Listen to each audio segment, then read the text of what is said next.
जादुई यात्रा।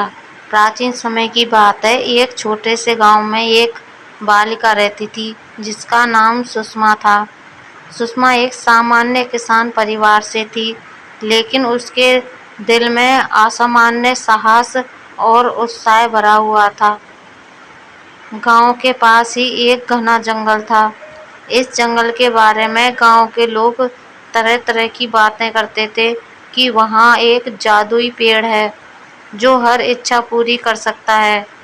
सुषमा ने भी इन बातों को सुना था और उसके मन में उस पेड़ को देखने की इच्छा जग उठी। एक दिन उसने अपने माता पिता से इजाज़त लेकर जादुई जंगल की ओर जाने का निर्णय लिया। माता पिता ने उसे समझाया कि यह सफ़र खतरों से भरा हो सकता है, पर सुषमा का मनोबल दृढ़ था। सुषमा अपने साथ थोड़ी सी रोटी और पानी लेकर जंगल की ओर बढ़ी।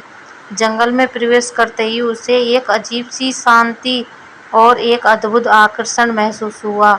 जैसे जैसे वह आगे बढ़ती गई, जंगल और भी घना और रहस्यमय होता गया। चलते चलते सुषमा एक नदी किनारे पहुंची।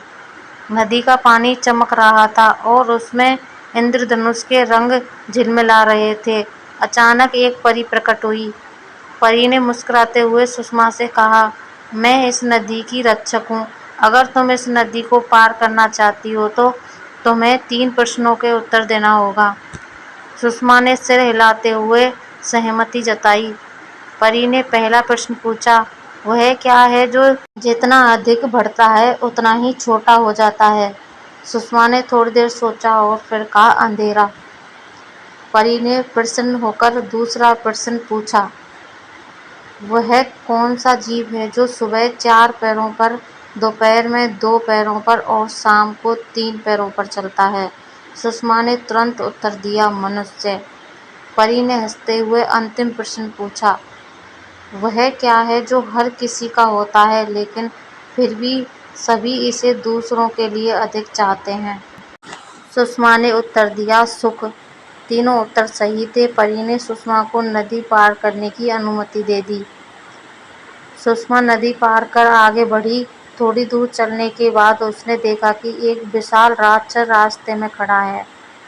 राक्षस ने सुषमा को देखकर गरजते हुए कहा, अगर तुम इस रास्ते से आगे बढ़ना चाहती हो तो तुम्हें मुझसे शतरंज खेलकर जीतना होगा। सुषमा ने साहस बटोरा और शतरंज खेलने के लिए तैयार हो गई। खेल शुरू हुआ और सुषमा ने अपनी बुद्धिमानी से राक्षस को मात दे दी।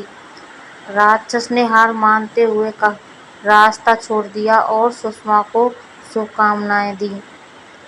सुषमा आगे बढ़ती गई और अंत में उसे जादुई पेड़ दिखाई दिया। पेड़ के चारों ओर सुनहरे फूल और उसकी शाखाओं पर चमचमाते फल लगे हुए थे। सुषमा ने पेड़ के पास जाकर विनम्रता से कहा, हे जादुई पेड़, मुझे मेरे गांव के लिए सुख और समृद्धि चाहिए।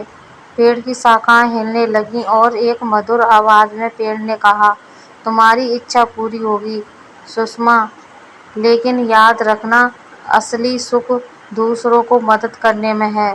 सुषमा ने पेड़ को धन्यवाद दिया और अपने गांव की ओर लौट पड़ी। जब वह गांव पहुंची तो उसने देखा कि उसके गांव में सभी लोग खुश और समृद्ध हो चुके हैं। सुषमा ने गांव के लोगों को अपनी जादुई यात्रा के बारे में बताया और सबने मिलकर खुशी मनाई। सुषमा की साहसिक और जादुई यात्रा ने न केवल उसके गांव को खुशहाल बनाया, बल्कि उसे भी सिखाया कि सच्चा सुख दूसरों की भलाई में है। इसके बाद सुषमा ने अपने जीवन को लोगों की मदद में लगाने का निर्णय लिया। सुषमा ने गांव में एक विद्यालय खोला। यहाँ बच्चों के न केवल पढ़ाई करवाई जाती बल्कि दैनिक शिक्षा भी दी जाती। सुषमा का मानना था कि शिक्षा ही असली जादू है जो जीवन को बदल सकता है। विद्यालय में बच्चों को प्राचीन कथाएं, नैतिक कहानियां और जीवन के मूल्य सिखाए जाते थे। गांव में एक दिन एक घुमंतु आया जिसका नाम राघव था।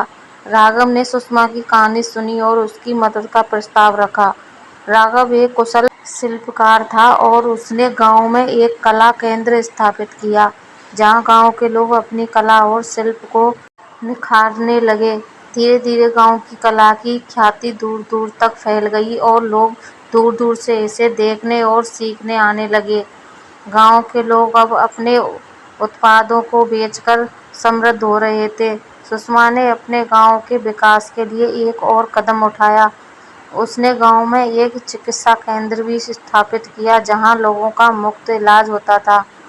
जब गांव के लोग स्वस्थ और खुशहाल थे, एक दिन सुषमा को फिर से जादुई पेड़ की याद आई।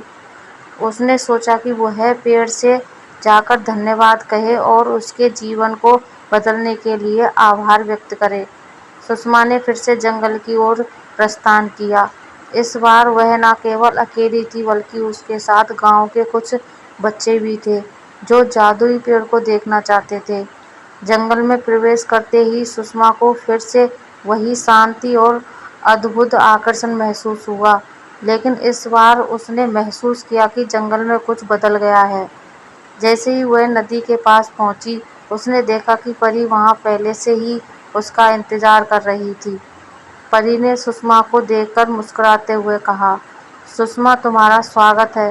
तुमने अपनी इच्छा शक्ति और मेहनत से अपने गांव को स्वर्ग बना दिया है। तुम्हारी यह यात्रा तुम्हारे जीवन का नया अध्याय है। सुषमा ने परी से विनम्रता से कहा, धन्यवाद परी, आपने मेरी मदद की। मैं जादुई पेड़ का धन्यवाद करना चाहती हूँ। परी ने कहा, पेड़ तुम्हारी प्रतीक्षा कर रहा है।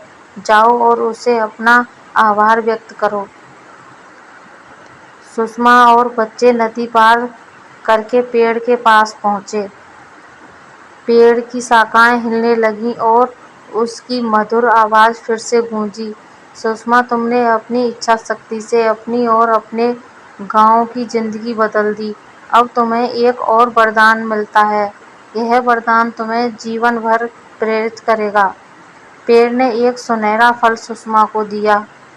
सुषमा ने फल को हाथ में लेकर धन्यवाद कहा। पेड़ की आवाज फिर गूंजी, यह फल तुम्हें और तुम्हारे गांव को हमेशा खुशहाल और समृद्ध बनाए रखेगा। सुषमा और बच्चों ने खुशी खुशी गांव की ओर वापसी की। गांव के लोग सुषमा की वापसी का इंतजार कर रहे थे। जब सुषमा ने उन्हें सुनहरा फल दिखाया और जादुई पेड़ का संदेश सुनाया, तो सभी लोगों की खुशी का ठिकाना ना रहा। सुषमा ने उस फल को गांव के मंदिर में रखा और सभी लोगों ने मिलकर उसका आभार व्यक्त किया। इस घटना के बाद गांव में कोई भी दुखी या परेशान नहीं रहता था। सुषमा ने अपने जीवन को गांव की सेवा और लोगों की भलाई में लगा दिया। वह हमेशा अपने बच्चों को यही सिखाती कि असली जादू दूसरे की मदद और सेवा में है। सुषमा की जादुई यात्रा ने उसे और उसके गांव को बदल दिया। यह कहानी हमें सिखाती है कि कठिनाइयों और चुनौतियों का सामना करके हमें अपने जीवन को बेहतर बनाने का प्रयास करना चाहिए।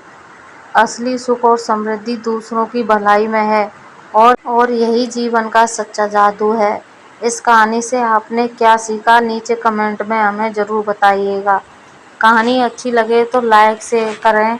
चैनल को सब्सक्राइब नहीं किया है तो सब्सक्राइब कर लें। हमेशा मेरी कहानियों से जुड़े रहें। आप कैसी कहानी सुनना चाहते हैं कमेंट में ज़रूर लिखें। धन्यवाद।